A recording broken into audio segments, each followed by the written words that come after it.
Praise the lord. ప్రభు పేరిట మీ అందరికీ శుభాభివందనాలు తెలియజేసుకుంటున్నాను. ఈ దినం ఉదయానికి వాగ్దానం చూసుకున్నట్లయితే కీర్తన గ్రంథము 102వ అధ్యాయము 27వ వచనం చూసుకుంటే, నీవు ఏకరీతిగా నున్నవాడువు, నీ సంవత్సరములకు అంతం లేదు అని దేవుని యొక్క లేఖనం సెలవిస్తూ ఉంది.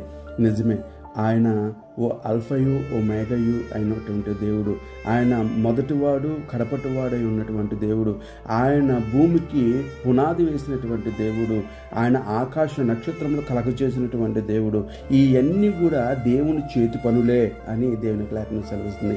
అలాంటి మహోన్నతమైనటువంటి దేవుని కలిగి ఉన్న మనము గతించిపోతున్న మన తరాలు గతించిపోతున్నప్పటికీ కూడా, ఎన్ని తరములు గడిచినప్పటికీ కూడా గతించిపోలేనటువంటి గొప్ప దేవుడు మన ప్రభువైన యేసుక్రీస్తు వారు. అటువంటి వారిని మనం నమ్ముకుంటున్నందుకు మనమందరం కూడా ధన్యులము.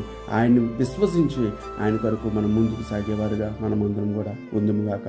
అటు ధన్యత అటు కృపను మనకు అనుగ్రహించును గాక. ఆమేన్.